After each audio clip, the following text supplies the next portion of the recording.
Hi hello வணக்கம் and welcome to just my channel. நான் உங்கள் ஹர்ஷஸ்ரீ. என்னை உன்னுள் கண்டெடுத்தேன் கதையோட அடுத்த பகுதிகளை பற்றி பார்க்கலாம். அக்ஷரா பேசிய அனைத்தையும் யோசித்தவனுக்கு எவ்வளோ பாசமான குடும்பம் இருந்திருந்தா அவங்க இல்லைனாலும் அவங்களுக்கு மதிப்பு கொடுத்து அவங்க சொன்ன மாதிரி வாழ்வேன்னு சொல்லுவா. அதுவும் குழந்தைங்களோட அப்படியே தனியாக வாழ்கிறவ எவ்வளோ பிரச்சனையும் ஃபேஸ் பண்ணி வந்திருக்கோம். விஷயம் சின்னதோ பெருசோ எதையுமே தெளிவாக யோசித்து பேசுகிறவ எப்படி ஒரு செட்டில்டு லைஃபுக்காக மட்டுமே விக்ரமை மேரேஜ் பண்ணிக்க ஓகே சொல்லுவா என ஆதர்ஷின் மனதினுள் பல கேள்விகள் எழுந்தது. அவ எங்க அப்படி சொன்னா, நீயா தான் அந்த மாதிரி சொல்லி திட்டிட்டு வந்துட்ட என்று அவன் மனமே அவனுக்கு பதிலுரைக்க, ஓ ஆனால் 2 பேரும் அன்னைக்கு சந்தோஷமாக தானே பேசிட்டு வந்தாங்க. அக்ஷரா மேரேஜுக்கு ஓகே சொல்லாட்டி விக்ரம் எப்படி நார்மலாக சந்தோஷமாக இருப்பான் என்று மீண்டும் கேள்வியலை வீட்டிற்கு சென்றதும் முதலில் அவளிடம் பேசி பல விஷயங்கள் தெளிவுபடுத்த வேண்டும் என்று எண்ணிக்கொண்டான்.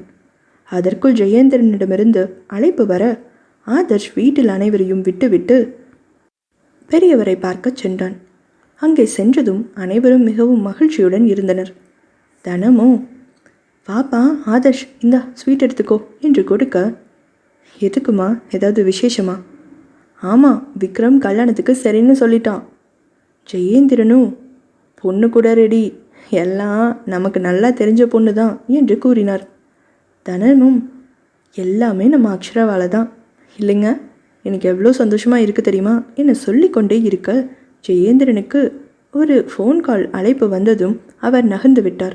தனலட்சுமியும், ஆதர்ஷ் நீ இங்கே உட்காரு, உனக்கு நான் குடிக்க ஏதாவது கொண்டு வரேன் என இருவரும் விஷயத்தை மட்டும் கூறியவர்கள் யார் இந்த பெண் என கூறாமல் சென்றுவிட இவனுக்குத்தான் ஒரு வினாடியும் யுகமாக மனதினுள் யுத்தமே நிகழ்ந்து கொண்டிருந்தது. இங்கே என்ன நடக்குது? அக்ஷரா எப்படி?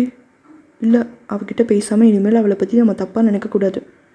இருந்தாலும் இவங்க எல்லாருமே இவ்வளோ தூரம் சொல்கிறாங்கன்னா கண்டிப்பாக அவள் சம்மதம் இல்லாமல் இருக்காதே. விக்ரம் ஆசை எப்போதுமே அக்ஷரா அவனோட வாழ்க்கையில் இருக்கணுங்கிறது தான். அவங்களோட பேரண்ட்ஸ் ஆசையும் அக்ஷரா இந்த வீட்டு மருமகள் ஆகணுங்கிறது தான். பட் இப்போ எல்லாரும் இல்லை, என் அக்ஷரா அப்படி என்னை விட்டுட்டு போக மாட்டா ஏன் அவன் கூற அவனது மனமும் எப்படி எப்போ இருந்தால் அவன் உன் அக்ஷராவானா என்று கேள்வியை சரியாக பார்த்து கூறியது.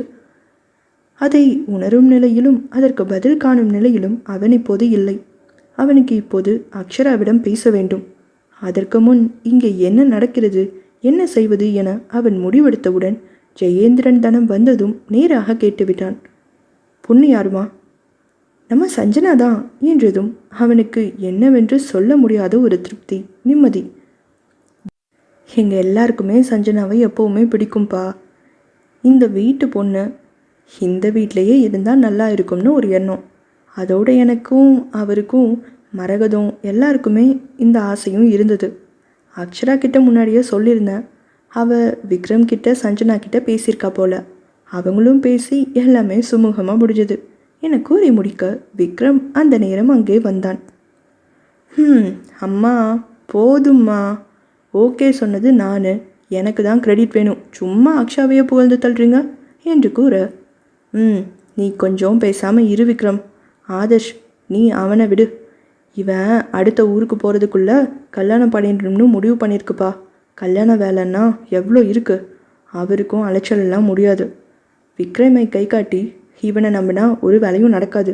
எனக்காக இந்த வீட்டு மூத்த பையனா நீ தான் முன்னாடி நின்று எல்லாத்தையுமே பார்த்துக்கணும், செய்வியா என்று தனலட்சுமி கேட்க ஆதர்ஷ் அவரின் கைகளை பிடித்து கொண்டு, நீங்கள் கவலையே படாதீங்கம்மா, எல்லாமே நான் பார்த்துக்கிறேன். என்ன பண்ணணும்னு மட்டும் சொல்லிவிட்டு நீங்கள் டென்ஷன் இல்லாமல் ரிலாக்ஸாக இருங்க. எங்கள் வீட்டில் நான் எந்த விஷயத்துலையுமே, முக்கியமாக இந்த மாதிரி ஃபங்க்ஷன்லலாம் பெருசாக கலந்துக்கிட்டதே இல்லை. அண்ணா கல்யாணம் கூட வந்துட்டு ஒரு 2 நாளில் கிளம்பி போயிட்டேன். ஆனால் எல்லாரோட சேர்ந்து இந்த மாதிரி ஃபங்க்ஷன் செலிப்ரேட் பண்ணோம்னு எனக்கு தோணும். பட் அதெல்லாம் நடக்காமலே போயிடுச்சு. இப்போல்லாம் எனக்கு அந்த ஆசையே இல்லைன்னு கூட சொல்லலாம். ஆனால் நீங்கள் என்கிட்ட ஆசைப்பட்டு ஒன்று கேட்டிருக்கீங்க முதல் தடவையாக. அதுக்காகவே இங்கே எல்லாமே நான் பார்த்துக்கிறேன்.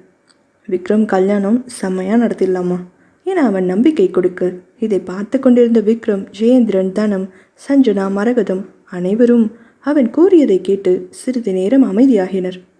விக்ரம் சட்டென்று சுதாரித்து கொண்டு, அடடா, என்ன இங்கே சென்டிமெண்ட் சீனாக இருக்கு, டே அண்ணா எந்திரி என்று கூறியதும் அனைவரும் அதிர்ச்சியாக ஆதர்ஷ் அவனை ஒரு மாதிரி பார்க்க, விக்ரமோ, என்ன எல்லாரும் இப்படி ஷாக் ஆகிறீங்க?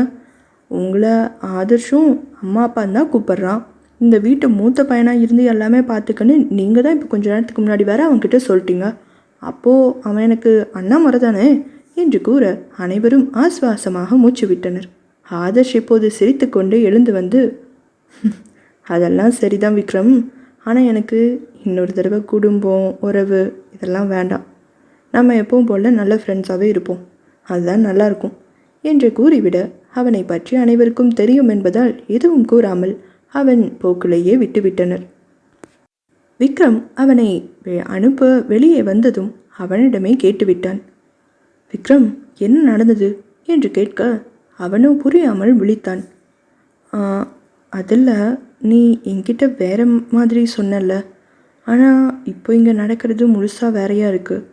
அதுவும் உங்கள் கல்யாணத்துக்கு அக்ஷரா தான் காரணம்னு எல்லாருமே சொல்கிறாங்க. அதுதான் என்ன ஆச்சுன்னு என்று ஆவல் குறையாமல் ஆதர்ஷ் கேட்டுவிட விக்ரம் சிரித்து கொண்டே, ஓ அக்ஷரா பத்தியா? நான் அக்ஷரா கிட்ட உங்ககிட்ட சொன்ன எல்லாத்தையுமே சொன்னேன். பேசி அவகிட்ட கேட்டேன் நாமளே மேரேஜ் பண்ணிக்கலாமான்னு. அதுக்கு அவள் சொன்னால், கண்டிப்பாக நான் பெஸ்ட்டு ஃப்ரெண்டாக எப்போவுமே கூட இருப்பேன்னு.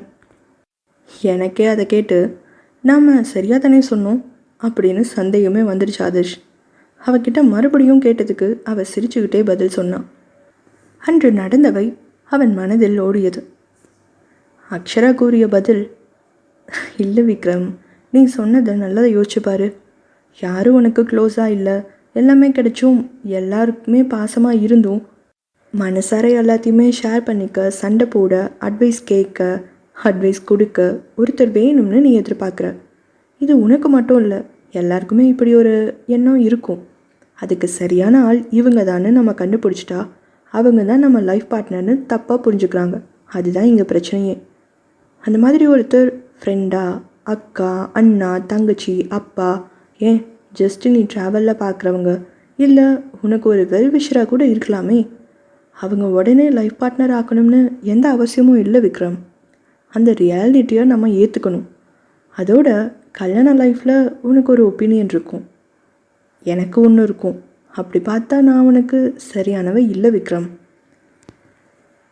அப்படின்னா நான் உன்னை உண்மையாக லவ் பண்ணல, பார்த்துக்க மாட்டேன்னு சொல்றியா அக்ஷா என்று அவன் கேட்க, அப்படி சொல்லலை விக்ரம். அது முதல்ல லவ்வான்னு நீயே உன்னை கேட்டுக்கோ. ஏன்னா நீ என்னை விரும்பியிருந்தா நான் உன் லைஃப்பில் வேணும்னு மட்டும் நினச்சிருப்ப. என்ன நடந்தாலும் சரி என் கூடவே இருக்கணும்னு ஆசைப்பட்டிருப்ப. ஆனால் நீ தெளிவாக சொன்ன, இது காரணம், நான் யோசித்தேன், ஸோ அக்ஷரா நீ என் லைஃப்பில் இருந்தால் நல்லாயிருக்கும்னு எனக்கு தோணுதுன்னு. அப்போது நீ சொன்ன காரணம், அந்த விஷயங்கள் எல்லாமே நான் கொஞ்ச நாளில் மாற்றிக்கிட்டா நீ என்னை விட்டுட்டு போயிடுவியா? அப்போது உனக்கு என்னை பிடிக்காமல் போயிடுமா என்ன? ப்ராக்டிக்கலாக யோசிச்சு உண்மையாக பதில் சொல்லு. அது அப்படின்னு இல்லை, பட் கல்யாணத்துக்கு அப்புறம் என்ன பண்ண முடியும், நம்ம அட்ஜஸ்ட் பண்ணிட்டு என்று விக்ரம் கூற அவள் மெலிதாக புன்னகைத்தாள். பாரு, அப்படி இருந்தாலும் அதை எப்படி ஹேண்டில் பண்ணுறதுன்னு எனக்கு தெரியும்னு நீ சொல்லலை. முடிவு மேலே உனக்கே பெருசாக நம்பிக்கை இல்லை, அதனால தான் இவ்வளோ தயக்கம். இல்லை அக்ஷரா, நீ அந்த மாதிரி பண்ண மாட்டேன்னு சொல்ல என் மேலேயும் முழுசாக உனக்கு நம்பிக்கை இல்லை. அப்படி இருக்க எப்படி அது லவ் ஆகும்? லவ்வில் அன்பு, நம்பிக்கை, புரிதல் ரொம்ப முக்கியம்னு நினைக்கிறவன் நான். இதில் ஒன்றும் இல்லைனாலும் கண்டிப்பாக லைஃப் மாறிடும். அதை ஆசைப்பட்டு ஏற்றுக்கிட்டது போய் கடமைக்குன்னு வாழ வேண்டியதாக போயிடும் விக்ரம். என்னால் அப்படி உணர்ச்சியை தொடச்சிட்டு இருக்க முடியும்னு தோணலை. அதுதான் நான் சொல்கிறேன், நாம் 2 பேரும் இப்படி இருக்கிறது தான் சரின்னு. இதை ஓரளவுக்கு ஒப்புக்கொண்டவனுக்கு, நீ சொல்கிறது சரிதான் அக்ஷா, எனக்கு நீ கூட இருந்தால் ஓகேன்னு தோணுச்சு தான். ஆனால் மற்றபடி நீ சொல்கிற மாதிரி ஃபீலிங்ஸ் எல்லாம் தோணலை. அப்படின்னா நான் உன்னை லவ் பண்ணேன்னு யோசிச்சது தப்பா என்று விக்ரம் குழப்பமாக கேட்க, அது அப்படி இல்லை, தப்பும் இல்லை, ஃப்ரீயாக விடு என்று அவள் சாதாரணமாக கூறிவிட விக்ரம் தெளிவுறாமல் மீண்டும் குழப்பிக்கொண்டே இருந்தான். இவளே தொடர்ந்து கூறினாள், விக்ரம், சரி, நான் ஒன்று கேட்குறேன், நீ பதில் சொல்லு. நீ கடைக்கு போகிற, ஒரு பொம்மை வாங்கணுன்னு நீ யோசிச்சு வச்சுருக்க. அது என்ன பொம்மை அங்கே இருக்கான்னு அதை ஃபஸ்ட்டு தேடுவேன்.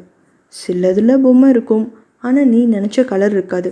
கலர் கரெக்டாக இருக்கும், நீ எதிர்பார்த்த விலையில் இருக்காது, அதை விட ஜாஸ்தியாக இருக்கலாம். எல்லாமே எடுத்து பார்த்துட்டு உன் மனசுக்கு முழுசாக திருப்தி ஆகலைன்னு வச்சுட்டு வந்துடுற. அது சரியா தப்பா என்று அவள் கேட்க, கண்டிப்பாக சரிதான், பிடிக்காட்டி எடுத்துக்க மாட்டேன், திரும்பி வந்துடுவேன் தான் என்று விக்ரம் சாதாரணமாக கூறினான். அப்போ அதே தான் இங்கேயும். நான் உன் லைஃபுக்கு ஒத்து வருவேன்னு நீ நினச்ச, ஆனால் நமக்குள்ள ஃப்ரெண்ட் சண்டை இந்த மாதிரி எல்லாமே ஓகே. ஆனால் வாழ்க்கை முழுக்க நாம் ஒன்றா இருக்க சரியாக வராதுங்கும்போது நீ அந்த ஐடியாவை விட்டுட்ட. ஃப்ரெண்ட்ஸாகவே இருக்கும், அவ்வளவுதான். இதில் மட்டும் நீ யோசிச்சதால் தப்புன்னு எப்படி சொல்ல முடியும்? நீ உனக்கு பிடிச்ச பொம்மை நான் தானே யோசிச்சு பார்த்துருக்க. அது சரியா இல்லை வேறு எதுவும் இல்லை அப்படின்னு தெரிஞ்சதும் நீ ஜாலியாக எப்பவும் போல் இருந்துக்க போகிற. இதில் என்ன இருக்குது என்று அவள் கேட்க, இவனுக்கு சற்று தெளிவுற, ஓகே மேம், இனி எந்த குழப்பமும் இல்லை. எனக்கான பொம்மையை நான் பார்த்தா நானே எடுத்துகிட்டு வரேன் என்று அவள் பாணியிலேயே பதில் கூறினான். அக்ஷராவும் சிரித்துவிட்டு, அப்போது நான் ஒன்று உன்கிட்ட கேட்கவா என்று மெதுவாக ஆரம்பிக்க, கண்டிப்பாக, ரிஜெக்ஷனை இவ்வளோ அழகாக சொல்லியிருக்க, அதுக்காகவே நீ சொன்னதை நான் கேட்குறேன், சொல்லு அக்ஷா. அதில் நான் ஒரு விஷயம் சொல்கிறேன், நீ யோசிச்சு முடிவு பண்ண. உனக்காக நான் ஒரு பொண்ணு பார்த்துருக்கோம். நான் அம்மா அப்பா அத்தை எனக்கு எல்லாருக்குமே ஓகே தான். நீ என்ன சொல்கிற என்று அவள் கேட்டுவிட, என்ன அக்ஷரா, இப்போ மட்டும் நான் என்ன லவ் வச்சுக்கிட்டா அந்த பொண்ணை கல்யாணம் பண்ணிக்குவேன்? உன் பாஷையில் சொல்லணும்னா எனக்கான பொம்மையை நான் தேடாமல் சும்மா இந்தா ஏதோ ஒன்று எடுத்துக்கொண்டு நீங்கள்லாம் கொடுக்குற மாதிரி இருக்குது என்று அவன் குறைபட, சரி, உனக்கு எந்த மாதிரி பொம்மை வேணும்? முதல்ல உன் எதிர்பார்ப்பை சொல்லி பார்க்கலாம் என்று அக்ஷராவும் கேட்டாள். அப்படியெல்லாம் எதுவும் இல்லை, எனக்கு கடைக்கு போகிற ஐடியாவே இல்லையே. அதாவது கல்யாணம் பண்ணிக்கிற ஐடியாவே பெருசாக இல்லை, ஏதோ தோணுச்சு உங்ககிட்ட கேட்டுட்டேன், அவ்வளோதான். இதில் இன்னொருத்தர் வேற கண்டுபிடிச்சி அவளுக்கு என்ன புரிய வச்சு ரொம்ப கஷ்டம்டா சாமி, என்ன விட்டுருங்க, எங்கள் 2 பேர் லைஃப்மே காலியாயிடும் என்று விக்ரம் கூறிவிட, விக்ரம், நீ ஒன்றை மறந்துட்ட. நீ உன் மனசில் இந்த மாதிரி பொம்மை வாங்கணும்னு நினச்சிருந்தா நீ சொல்கிறது சரி. ஆனால் உனக்கு அப்படி இல்லாதப்போ உனக்கு எந்த பொம்மை வந்தாலும் அதை எடுத்துக்கிட்டு அதோடு நீ வாழ ஆரம்பிச்சிடுவ. எதிர்பார்ப்ப இது திருப்திப்படுத்தும். எனக்கு பிடிச்ச மாதிரி என் கூட இருக்கணும்னு நீ நினச்சி ஒன்று வாங்கி அது இல்லைன்னு பொய்யானாதான் உனக்கு ஏமாற்றம் அதிகமாக இருக்கும். ஆனால் உனக்கு அந்த ஐடியாவே இல்லாதப்போ நீ உன்கிட்ட வர பொம்மையை அதோட கேரக்டர் வச்சு ஏற்றுக்க பழகிக்குவ. உனக்கு அதில் பெருசாக எந்த ஏமாற்றமோ தயக்கமோ வர வேண்டிய அவசியமே இருக்காதே. அப்படியே யோசிக்கிற? லாஜிக்கெல்லாம் கரெக்டாக தான் இருக்குது, ஆனால் எனக்கு தான் கல்யாணம் பண்ணுற ஐடியாவே இல்லையே என்று விக்ரம் மீண்டும் அதே நிலையில் நிற்க, ஆஹா, அப்போ சார் கொஞ்ச நேரத்துக்கு முன்னாடி என்கிட்ட கேட்கும்போது எந்த ஐடியாவில் கேட்டிங்கன்னு தெரிஞ்சுக்கலாமா? அவன் தலையை தட்டிக்கொள்ள இவளும் சிரித்தாள். சும்மா பொய் சொல்லாது விக்ரம், எப்படினாலும் கல்யாணம் பண்ணிக்க போகிறது தானே. இந்த பொண்ணுக்கிட்ட பேசிப்பார், உனக்கு ஓகேனா ஓகே, அப்படி இல்லாட்டி வேறு பொண்ணு பார்க்கலாம். அப்படிங்கிற?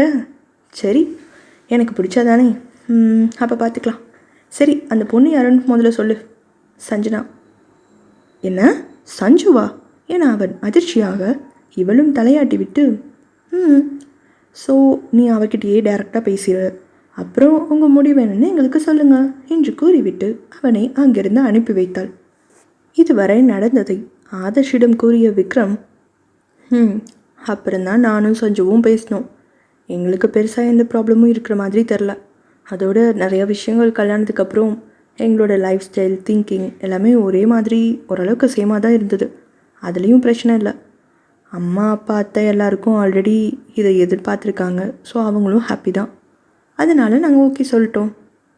இதை அனைத்தையும் கூறி முடிக்க ஆதர்ஷிடம், இப்படி தான் அந்த அக்ஷரா மேடம் என் மண்டையை கழுவி சஞ்சுக்கிட்ட கொடுத்துட்டாங்க என்று பொய்யாக வருத்தப்பட்டான். அதை கேட்டு ஆதர்ஷ் சிரிக்க விக்ரமே தொடர்ந்து பேசினான். ஆனால் ஆதர்ஷ் பாரு, அக்ஷரா நம்மளை விட சின்னவ தான். பட் வாழ்க்கையை பற்றி, உறவு, பாசம் எது நிஜம் எது நடக்கும்னு அவளுக்கு தெளிவான ஒரு ஐடியா இருக்குது.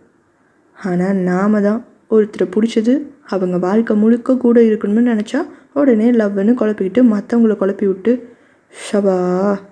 எப்படியோ அக்ஷரா நான் ஆசைப்பட்ட மாதிரி என் லைஃப்பில் கடைசி வரைக்கும் இருப்பாள், என்னோடய பெஸ்ட் ஃப்ரெண்டாக. ஹாப்பி இன் தட் என்று அவன் கூறிவிட விக்ரம் நகர்ந்து விட்டான். வீட்டிற்கு கிளம்பிய ஆதர்ஷின் மனதில் ஏதோ ஓடிக்கொண்டே இருக்க அப்படியே வண்டியில் சுற்றி கொண்டே இருந்தான். வீடு வந்து சேர நேரம் இரவை தொட்டது. அப்போது வீட்டிற்கு வந்த ஆதர்ஷை வாசு விசாரிக்க, என்னடா எங்கே போன, ஃபோன் பண்ணாலும் எடுக்கல, என்னாச்சு இவ்வளோ நேரம் என்று கேட்டதும் அவன் விக்ரம் தன்னிடம் கூறியது.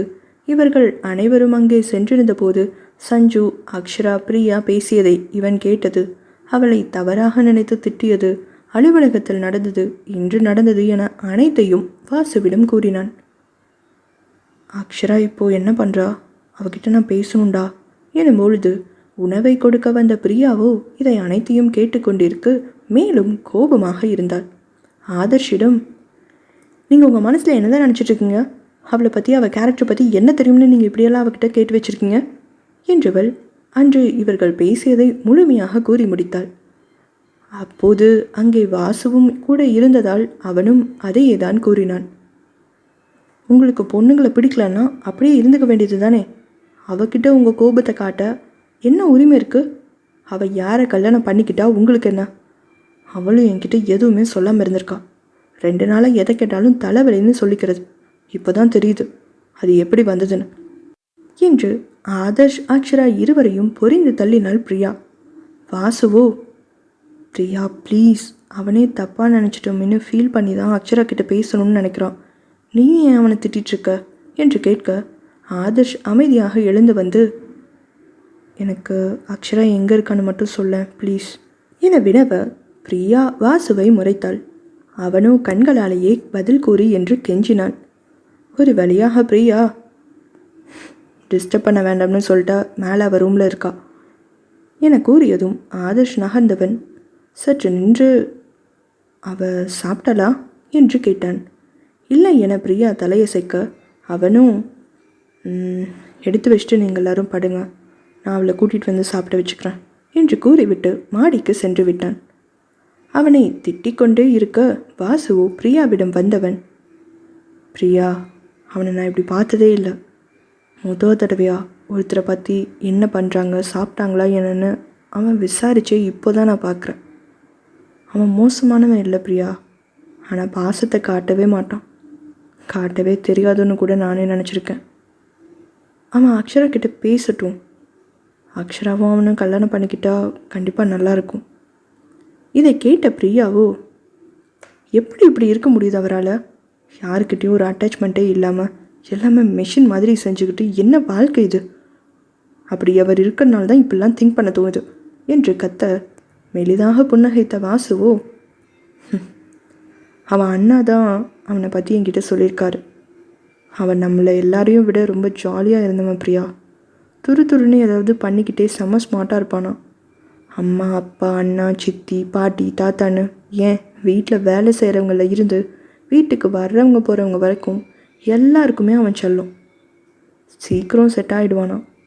படிப்பு, விளையாட்டு எல்லாத்துலேயுமே சுட்டி. குடும்பம், ஃப்ரெண்ட்ஸ்னு ரொம்ப எல்லாரோடையும் பயங்கர அட்டாச்மெண்ட்டோடு இருந்தானா. ஆனால் அவன் ஓரளவுக்கு விவரம் தெரிய ஆரம்பிக்கிறது அந்த 2 கட்ட வயசில் இவன் பார்த்த இவனை பாதித்த விஷயங்கள் ரொம்ப அதிகம். அதுக்கப்புறம் எல்லாமே மாறிடுச்சு. அவனை திரும்ப பழைய மாதிரி இருந்தால் ரொம்ப நல்லா இருக்குமேன்னு எல்லாருக்குமே தோணும். அப்படி அவன் லைஃப் மாறுறத பார்க்கணுன்னா அவன் அண்ணாவும் ரொம்ப ஆசைப்பட்டார். ஆனால் எல்லாமே கைமீறி போயிடுச்சு. அதை அவர் சொல்லும்போது எனக்கே இவனா அப்படி இருந்தான்னு தோணும்.